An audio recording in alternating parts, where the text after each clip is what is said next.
ప్రభువా యేసయ్య పరలోకమందున్న మా తండ్రి ఉన్నాను.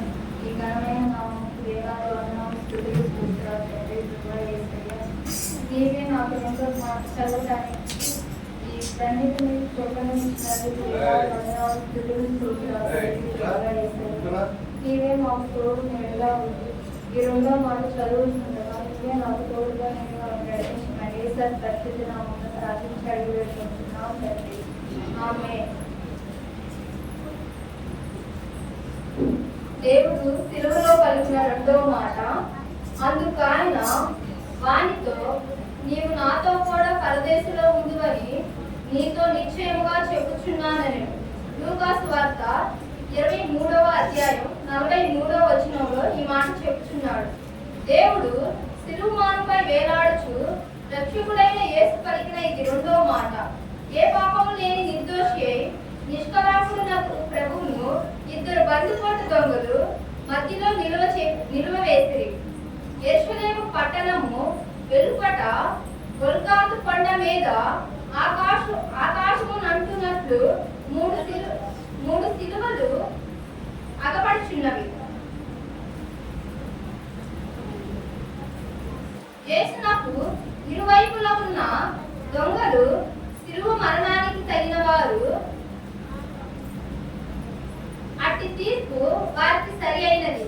కానీ యేసు మాత్రం యెషయా గ్రంథము 53వ అధ్యాయం 8వ వచనంలో చెప్పినట్టు, అన్యాయపు తీర్పు పొందిన వాడే కొనుక్కోబడెను అనే ప్రవచనము నెరవేరుచున్నట్లుగా ఆయన సిలువ మరణానికి అప్పగించబడ్డాడు. యెషయా 53వ అధ్యాయం 3వ వచనంలో, అతడు తృణీకరింపబడిన వారును ఆయన మనుషుల వలన విసర్జించబడిన వారాయన. యెషయా 53వ అధ్యాయం 12వ వచనంలో, కావున గొప్పవారితో నేనతనికి పాలు పంచి పెట్టెదను, గనులతో కలిసి అతడు కొల్లసు విభజించుకొనెను. ఏదైనగా మరణము నొందినట్లు అతడు తన ప్రాణమును ధారపోసెను. అతిక్రమము చేయువారిలో ఎంచబడిన వాడాయను. అనేకుల పాపమును భరించుచు తిరుగుబాటు చేసిన వారి గూర్చి విజ్ఞాపన చేసెను. ఈ ఇద్దరు దొంగలు రక్షకునికి దగ్గరగా సమీపముగా ఉన్నారు. ప్రభు ఆయన ప్రేమను, ఆయన చేసిన ప్రార్థనను విన్నాడు. ఓ దొంగ హృదయానికి అగోచరమైన శక్తిగా తాకింది కాబోలు. సిలువలో పశ్చాత్తాపుడై క్రీస్తు కృప కోరుతూ లూకా సువార్తలో 23వ అధ్యాయం 42వ వచనంలో, యేసు నీవు నీ రాజ్యంలోనికి వచ్చినప్పుడు నన్ను జ్ఞాపకము చేసుకొనుమనెను.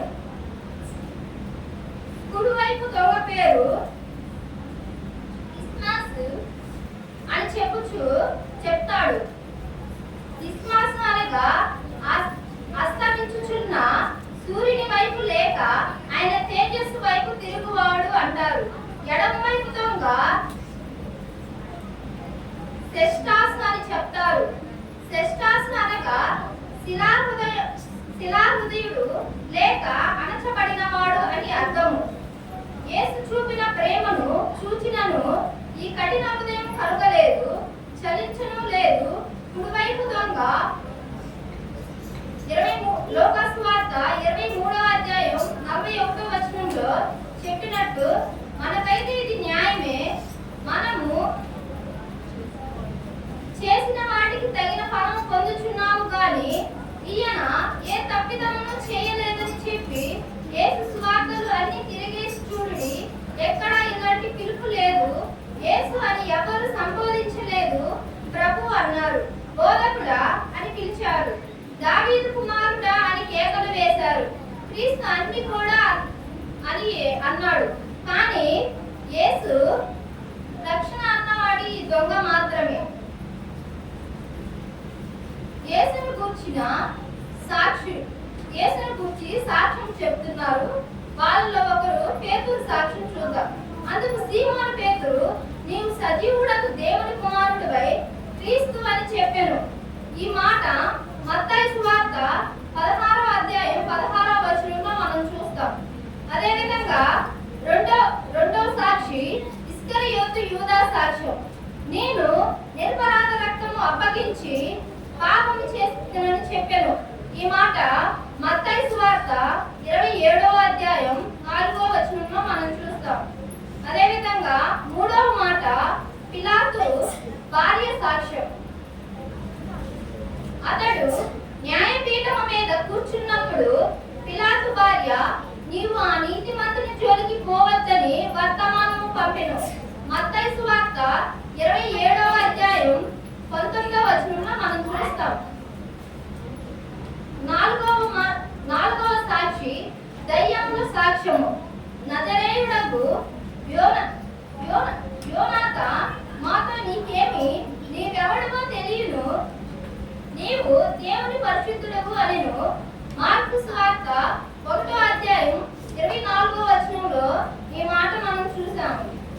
అదేవిధంగా 5వ సాక్షి శతాధిపతి సాక్ష్యము. శతాధిపతి జరిగిన దాన్ని చూచి ఈ మనుషుడు నిజముగా నీతిమంతుడై ఉంటేనని చెప్పి దేవుని మహిమపరిచెను. లూకా సువార్త 23వ అధ్యాయంలో 47వ వచనంలో మనం ఈ మాట చూసాము. ఆరవ సాక్షి సమరయుల సాక్ష్యము. మా మట్టుకు మేము తిని ఈయన నిజముగా లోక రక్షకుడని తెలుసుకొని నమ్ముచున్నామనేది.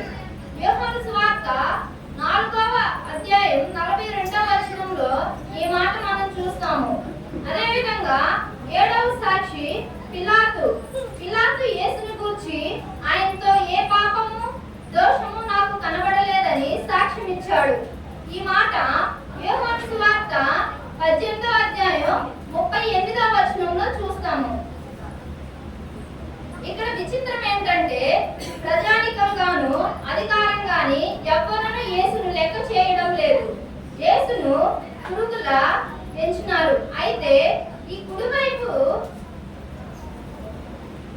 కుడివైపు దొంగ మాత్రం యేసుని, నువ్వు నీ రాజ్యంలో వచ్చినప్పుడు నన్ను జ్ఞాపకం చేసుకోమని చెప్తాడు.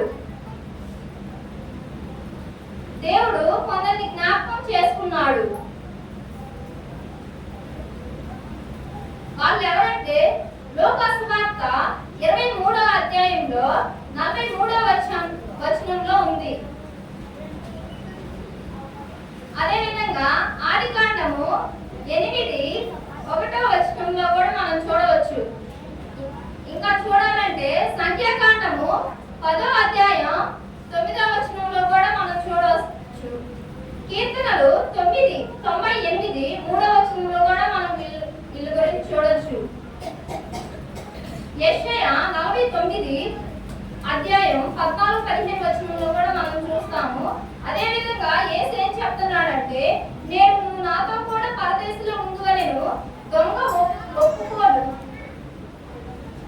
అది హృదయం వేదనను యేసు రక్షకుడకు అంగీకరించుట, ఇతడు రక్షణ అనుభవం పొందాడు. ఇతని సాక్ష్యము యేసు హృదయం కరిగించింది. యేసు నేత్రాలు కనికరంతో చూశాయి.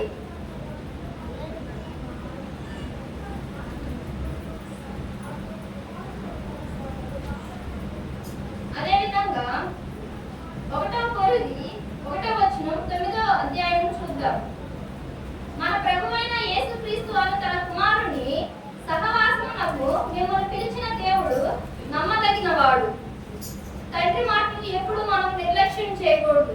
సంఖ్యాకాండము 29వ అధ్యాయం 19వ వచనంలో దేవుడు అబద్ధమాడుటకు ఆయన మానవుడు కాదు, పశ్చాత్తాపడుటకు ఆయన నరపుత్రుడు కాడు, ఆయన చెప్పకయే చేయకుంటున్నా, ఆయన మాట ఇచ్చి స్థాపించుకుంటున్నా అని అంటున్నాడు. ప్రియులారా, నేడు నువ్వు నాతో కూడా పరదేశంలో ఉందని అన్నారు. ఈ మాట రక్షణ వ్యక్తిగతంగా ఉన్నది, అందులో ఉన్న ఆత్మీయ దీవెనలు కూడా పొందుకొందరు. మారు మనసు అనుభవం కలిగి దేవుని దైవ ఆశీర్వాదము పొందుకొనుము. ఆయనతో నూతనంగా జన్మించి నిత్యము నడిపించు ప్రభువును నమ్మి సకల ఆశీర్వాదం మనం పొందుతాము. దేవుని నమ్ముకుంటే. ఈ చిన్న మాటను దేవుడు దీవించును గాక.